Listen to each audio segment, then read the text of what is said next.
Viewers, എല്ലാവർക്കും ദിജോസ് വേൾഡിന്റെ പുതിയൊരു വീഡിയോയിലേക്ക് സ്വാഗതം. നമ്മൾ പ്രഗ്നന്റ് ആകുമ്പോഴേക്കും ഇംപ്ലാന്റേഷൻ കഴിഞ്ഞിട്ട് വളരെ എളുപ്പത്തിൽ തന്നെ നമ്മൾക്ക് ഉണ്ടാകുന്ന പ്രഗ്നൻസി വജൈനൽ ഡിസ്ചാർജിനെ പറ്റിയിട്ടാണ്. ഓൾറെഡി ഒരുപാട് വീഡിയോസ് നമ്മുടെ വജൈനൽ ഡിസ്ചാർജിനെ പറ്റിയിട്ട് ചെയ്തിട്ടുണ്ട്. പക്ഷെ ഒരുപാട് പേർക്ക് ഇപ്പോഴും ഒരു ക്ലാരിഫിക്കേഷൻ കൃത്യമായിട്ട് ഈ വിഷയത്തിൽ കിട്ടിയിട്ടില്ല.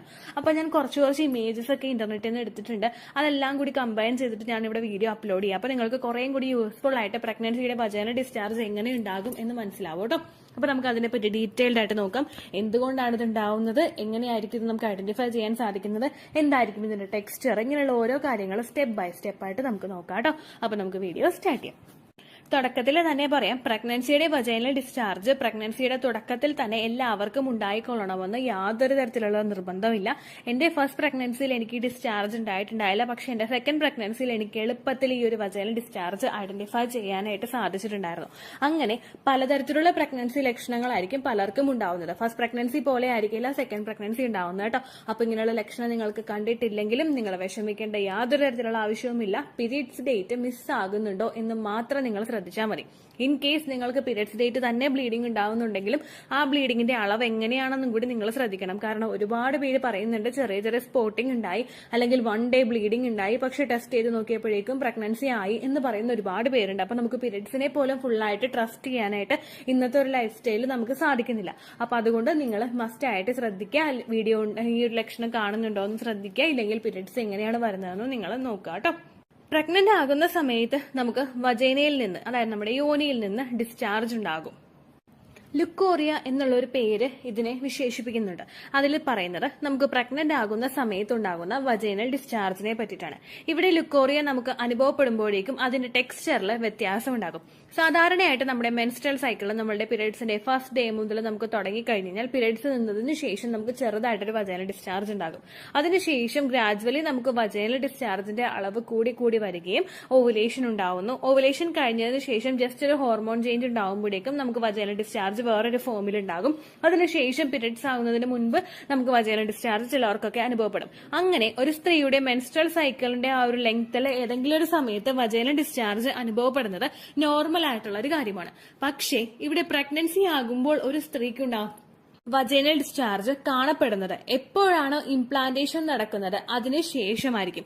ഇംപ്ലാന്റേഷൻ നമുക്കുണ്ടാവുന്നത് ഓവുലേഷൻ കഴിഞ്ഞിട്ട് 6 to 12 ഡേയ്സിനകത്താണ്. 6 മുതൽ 12 ദിവസത്തിനകത്താണ് ഇംപ്ലാന്റേഷൻ ഉണ്ടാവുന്നത്. ഇംപ്ലാന്റേഷൻ എന്ന് പറയുന്നത് നമ്മുടെ യൂട്രസിന്റെ ലൈനിങ്ങിൽ വന്ന് ഫെർട്ടിലൈസ്ഡ് ആയിട്ടുള്ള എഗ് അറ്റാച്ച് ആവുന്നതാണ്. ഇംപ്ലാന്റേഷൻ കഴിഞ്ഞതിന് ശേഷം നമ്മുടെ ആ ഒരു ശരീരം മറ്റുള്ള കുറേയും കൂടി ഒന്ന് ആക്റ്റീവ് ആകാനായിട്ട് തുടങ്ങും. കാരണം ഫെർട്ടിലൈസ്ഡ് ആയിട്ടുള്ള എഗ്ഗിനെ ഒന്ന് നറീഷ് ചെയ്യാൻ വേണ്ടിയിട്ട്, അതിനൊന്ന് സപ്പോർട്ട് ചെയ്ത് കൊടുക്കാൻ വേണ്ടിയിട്ട് നമ്മളുടെ ശരീരത്തിലെ ഓരോ ഭാഗങ്ങളും വർക്ക് ചെയ്യാനായിട്ട് തുടങ്ങും. ഇങ്ങനെ പ്രവർത്തിക്കുന്നതിന്റെ ഭാഗമായിട്ട് നമുക്ക് ഒരുപാട് വ്യത്യാസങ്ങൾ ശരീരത്തിലെ പല ഭാഗങ്ങളിലും കാണാനായിട്ട് സാധിക്കും. ഇതിന്റെ മുന്നോടിയായിട്ടാണ് നമുക്ക് വജൈനൽ ഡിസ്ചാർജ് അനുഭവപ്പെടുന്നത്. അപ്പോൾ ഫസ്റ്റത്തെ ക്വസ്റ്റിന്റെ ആൻസർ നിങ്ങൾക്ക് കിട്ടിയിട്ടുണ്ടാകും. ഇത് എപ്പോൾ മുതൽ കാണപ്പെടും എന്നതിനെ പറ്റിയിട്ട്. നമുക്ക് ഇംപ്ലാന്റേഷൻ കഴിഞ്ഞതിന് ശേഷം നമുക്ക് ഈ വജൈനൽ ഡിസ്ചാർജ് ഉണ്ടാകാം. ചിലർക്ക് ഇംപ്ലാന്റേഷൻ കഴിഞ്ഞിട്ട് വെരി നെക്സ്റ്റ് ഡേ മുതൽ തന്നെ വജൈനൽ ഡിസ്ചാർജ് ഉണ്ടാകാം. ചിലർക്ക് പീരിയഡ്സ് ഡേറ്റ് മിസ്സായതിനു ശേഷമായിരിക്കും വജൈനൽ ഡിസ്ചാർജ് അനുഭവപ്പെടുന്നത് കേട്ടോ. രണ്ടാമതായിട്ട് എല്ലാവരും ചോദിക്കുന്ന ഒരു ക്വസ്റ്റ്യൻ ആണ് ഇതിന്റെ ടെക്സ്ചർ എന്താണെന്ന് ഉള്ളതിനെ പറ്റിയിട്ട്. ഇതിന്റെ ടെക്സ്ചർ അല്ലെങ്കിൽ ഇതിന്റെ ഘടന എന്ന് പറയുന്നത് ഇത് തിന്നായിരിക്കും. സാധാരണ നമുക്ക് പീരിയഡ്സ് ആവുന്നതിന് മുൻപ് ഒരു വജൈനൽ ഡിസ്ചാർജ് ഉണ്ടാകും. ഭയങ്കര തിക്കായിരിക്കും, ഭയങ്കര കട്ടിയിലിരിക്കുന്ന, നമ്മളൊരു കയ്യിൽ എടുത്തു കഴിഞ്ഞാൽ അങ്ങോട്ട് ഒട്ടും വലിയാത്ത തരത്തിലുള്ള ഒരു വിരലിൽ തന്നെ ഒട്ടിപ്പിടിക്കുന്ന തരത്തിലുള്ള ഡിസ്ചാർജ് ആയിരിക്കും നമുക്ക് നോർമലി ഉണ്ടാവുന്നത്. പക്ഷെ ഇതങ്ങനെയല്ല. തിന്നായിട്ടുള്ള മിൽക്കി വൈറ്റ് ആയിട്ടുള്ള, അതായത് പാൽപ്പാടയുടെ പോലെ കുറച്ചൊന്ന് തിന്നായിട്ടുള്ള ഡിസ്ചാർജ്, കുറച്ച് നമുക്കൊന്ന് വലിച്ചു നീട്ടാൻ പറ്റുന്ന തരത്തിലുള്ള ഡിസ്ചാർജ് ആയിരിക്കും നമുക്ക് അനുഭവപ്പെടുന്നത്. ഏകദേശം ഓവുലേഷൻ നടക്കുന്ന സമയത്ത് നമുക്കുണ്ടാവുന്ന വജൈനൽ ഡിസ്ചാർജ് ഉണ്ടാവില്ലേ, അതുപോലെ ഒരു തിന്നായിരിക്കും. കാരണം ആ ഡിസ്ചാർജിന് ഒട്ടും തന്നെ കട്ടിയില്ല. കാരണം ആ ഡിസ്ചാർജ് കട്ടിയിൽ വന്നു കഴിഞ്ഞാൽ സെമനകത്തേക്ക് പ്രവേശിക്കാനായിട്ട് സാധിക്കില്ല. അതുപോലെ തന്നെ നമുക്ക് ഈ ഓവുലേഷൻ ഉണ്ടാവുന്ന ഡിസ്ചാർജിനെ പോലെ തന്നെ ഇംപ്ലാന്റേഷൻ നടക്കുന്ന സമയത്ത് ഉണ്ടാവുന്ന വജൈനൽ ഡിസ്ചാർജും തിന്നായിരിക്കും. അതിൽ മിൽക്കി വൈറ്റ് അല്ലെങ്കിൽ പാൽപ്പാടയുടെ പോലുള്ള കളറായിരിക്കും ഇതിന് ഉണ്ടാവുന്നത്. അത് അതിന്റെ സ്ട്രക്ചർ എന്ന് പറയുന്നത് നമുക്ക് സ്ട്രെച്ച് ചെയ്യാനായിട്ട് പറ്റുന്ന, അതായത് നമുക്ക് 2 വിരലുകൾക്കിടയിൽ വെച്ചിട്ടൊന്ന് വലിച്ചു നീട്ടാൻ നോക്കിക്കഴിഞ്ഞാൽ കുറച്ചെങ്കിലും ഒന്ന് വലിച്ചു നീങ്ങുന്ന തരത്തിലുള്ള ഡിസ്ചാർജ് ആയിരിക്കും നമുക്ക് ഉണ്ടാവുന്നത്. അപ്പൊ രണ്ടാമത്തെ ക്വസ്റ്റിന്റെ ആൻസർ നിങ്ങൾക്ക് കിട്ടിയെന്ന് വിചാരിക്കുന്നു. അതിന്റെ ടെക്സ്ചർ മൂന്നാമത് എല്ലാവരും ചോദിക്കുന്നതാണ് അതിന്റെ ക്വാണ്ടിറ്റി. നമ്മൾ സാധാരണയായിട്ട് നമ്മുടെ മെൻസ്ട്രൽ സൈക്കിളിന്റെ ആ ഒരു ടൈമിൽ നമുക്ക് വജൈനൽ ഡിസ്ചാർജ് ഉണ്ടായി കഴിഞ്ഞാൽ ഒരിക്കലും അത് കൂടുതലായിരിക്കില്ല. അതായത് നമുക്ക് ഇറിറ്റേഷൻ ഉണ്ടാവുന്ന തരത്തിൽ അല്ലെങ്കിൽ നമുക്ക് ഡിസ്ചാർജ് പോകുന്നുണ്ട് എന്ന തരത്തിൽ ഫീൽ ചെയ്യുന്നത് പോലെയുള്ളതായിരിക്കില്ല നോർമൽ ആയിട്ട് ഒരു സ്ത്രീക്ക് മെൻസ്ട്രൽ സൈക്കിളിൽ ഉണ്ടാവുന്ന വജൈനൽ ഡിസ്ചാർജ് എന്ന് പറയുന്നത്.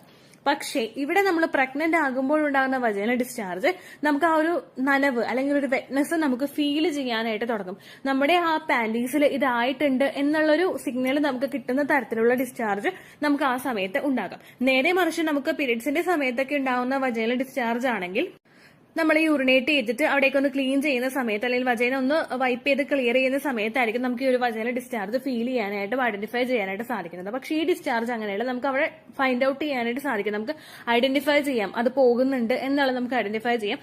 അതുപോലെ തന്നെ നോർമലി നമുക്ക് ഇതിന് മുൻപ് ഉണ്ടായിട്ടുള്ള വജൈനൽ ഡിസ്ചാർജിനെ അപേക്ഷിച്ച് അതിന്റെ ക്വാണ്ടിറ്റി വളരെയധികം കൂടുതലായിരിക്കും. അതിന്റെ എന്താ പറയാ പോകുന്നതിന്റെ അളവ് വളരെയധികം കൂടുതലായിരിക്കും. ആ ഒരു ലക്ഷണം വെച്ചുകൊണ്ട് മാത്രം നമുക്ക് ഇത് പ്രഗ്നൻസി ഡിസ്ചാർജ് ആണോ എന്ന് മനസ്സിലാക്കാനായിട്ട് സാധിക്കും കേട്ടോ. നോർമലി പോകുന്നതിനേക്കാളും ഒരുപാട് കൂടുതൽ പോകുന്നുണ്ടെങ്കിൽ അത് പ്രഗ്നന്റ് ആകുമ്പോൾ ഉണ്ടാവുന്നതാണ്.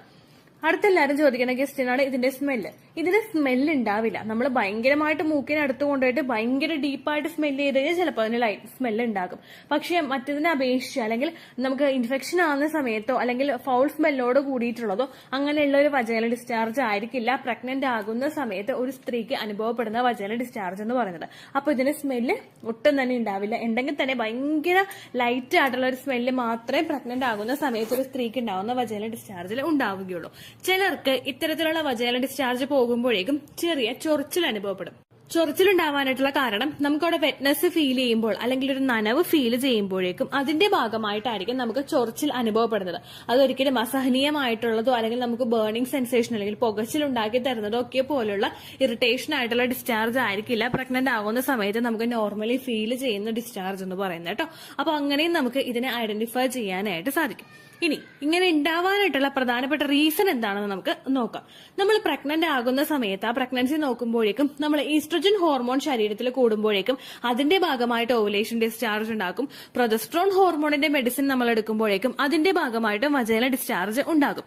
പ്രഗ്നന്റ് ആകുന്ന ഒരു സ്ത്രീയെ സംബന്ധിച്ചിടത്തോളം അവളുടെ ശരീരത്തിൽ ഈസ്ട്രജൻ ഹോർമോണും പ്രൊജസ്ട്രോൺ ഹോർമോണും ഒരേപോലെ തന്നെ ഇൻക്രീസ് ആകും. കാരണം പ്രഗ്നൻസി സർവൈവ് ചെയ്ത് മുൻപോട്ടേക്ക് പോകണമെങ്കിൽ ഈസ്ട്രജനും പ്രൊജസ്ട്രോണും ഈക്വലി ഇമ്പോർട്ടന്റ് ആണ്. അങ്ങനെ ഈ രണ്ട് ഹോർമോൺസും ഇൻക്രീസ് ആവുന്നതിന്റെ ഭാഗമായിട്ട് ഈ രണ്ട് ഹോർമോൺസും വജൈനൽ ഡിസ്ചാർജ് ഉണ്ടാക്കുന്നതിന്റെ ഭാഗമായിട്ടും നമുക്ക് പ്രഗ്നൻസിയുടെ സ്റ്റാർട്ടിംഗ് സ്റ്റേജിൽ തന്നെ ഇത്തരത്തിലുള്ള ബുദ്ധിമുട്ട് ഫീൽ ചെയ്യാം. രണ്ടാമത്തെ റീസൺ എന്ന് പറയുന്നത് നമ്മുടെ സെർവിക്സിലോട്ടുള്ള ബ്ലഡ് സർക്കുലേഷൻ കൂടുന്നത്. സെർവിക്സ് കൂടുതൽ ആക്റ്റീവ് ആയിട്ടിരിക്കുന്നതും സെർവിക്സിലോട്ടുള്ള ബ്ലഡ് സർക്കുലേഷൻ കൂടുന്നതും കൂടുതൽ ബാക്ടീരിയാസ് നമ്മളുടെ ശരീരത്തിനകത്തേക്ക് കടക്കുന്നത് പ്രിവെന്റ് ചെയ്യാനൊക്കെ വേണ്ടിയിട്ട് സഹായിക്കുന്നു. അത് മാത്രമല്ല ഒരു സ്ത്രീ പ്രഗ്നന്റ് ആകുമ്പോഴേക്കും അവളുടെ തലമുടി മുതൽ കാലിന്റെ ആ നഖം വരെയുള്ള ഭാഗത്ത് ചേഞ്ചസ് ഉണ്ടാകും എന്നാണ് പറയുന്നത്. അപ്പൊ അതിന്റെ ഭാഗമായിട്ടും ശരീരത്തിലെ ബ്ലഡ് സർക്കുലേഷൻ കൂടുന്നതിന്റെ ഭാഗമായിട്ടും നമുക്ക് സെർവിക്കൽ മ്യൂക്കസ് പോലുള്ള വജൈനൽ ഡിസ്ചാർജ് അനുഭവപ്പെടാട്ടോ. ഇതൊക്കെയാണ് മെയിൻ ആയിട്ട് ഇത് ഉണ്ടാവാനായിട്ടുള്ള റീസൺസ്. അപ്പൊ ഓൾമോസ്റ്റ് നമ്മളുടെ ആ പ്രഗ്നൻസിയുടെ സമയത്ത് ഉണ്ടാകുന്ന വജൈനൽ ഡിസ്ചാർജിന്റെ എല്ലാ ടേമും നമ്മൾ ക്ലിയർ ചെയ്തിട്ടുണ്ട്. അതിന്റെ റീസൺ എന്താണെന്ന് നമ്മൾ നോക്കി, ക്വാണ്ടിറ്റി എങ്ങനെയാണെന്നും അതിന്റെ ടെക്സ്ചർ എന്താണെന്നും അങ്ങനെയുള്ള ഒരുപാട് കാര്യങ്ങൾ നമ്മൾ നോക്കി. സപ്പോർട്ടീവ് ആയിട്ടുള്ള ഇമേജസ് ഞാൻ കൊടുത്തേക്കാം. നമ്മൾ നെറ്റിൽ നിന്ന് അധികം ഇമേജസ് യൂസ് ചെയ്ത് കഴിഞ്ഞാൽ കോപ്പിറൈറ്റ് സ്ട്രൈക്ക് വരാനായിട്ട് സാധ്യതയുണ്ട്. എങ്കിലും കുറച്ച് ഇമേജസ് എനിക്ക് കിട്ടുന്നതനുസരിച്ച് ഞാൻ ഇവിടെ അറ്റാച്ച് ചെയ്ത് കൊടുക്കാം. നിങ്ങൾക്ക് ശരിക്കും ലൈവ് ആയിട്ടുള്ള ഒരു വീഡിയോ കാണണമെങ്കിൽ പ്രഗ്നൻസി ഡിസ്ചാർജ് ദിജോസ് വേൾഡ് ലൈവ് ഡെമോ എന്ന് ടൈപ്പ് ചെയ്ത് കഴിഞ്ഞാൽ നിങ്ങൾക്ക് ആ വീഡിയോ ലഭിക്കുന്നതായിരിക്കും. എനിക്ക് പ്രഗ്നൻസിയിൽ ഉണ്ടാവുന്ന വജൈനൽ ഡിസ്ചാർജ് ഒക്കെ ജോയിൻ ചെയ്തിട്ട് ഞാനൊരു വീഡിയോ ക്രിയേറ്റ് ചെയ്ത് വെച്ചിട്ടുണ്ട്. അപ്പൊ നിങ്ങൾക്ക് ഒരുപാട് യൂസ്ഫുൾ ആയിരിക്കും ആ ഒരു വീഡിയോ. അത് നിങ്ങൾ കണ്ടു നോക്കാം കേട്ടോ.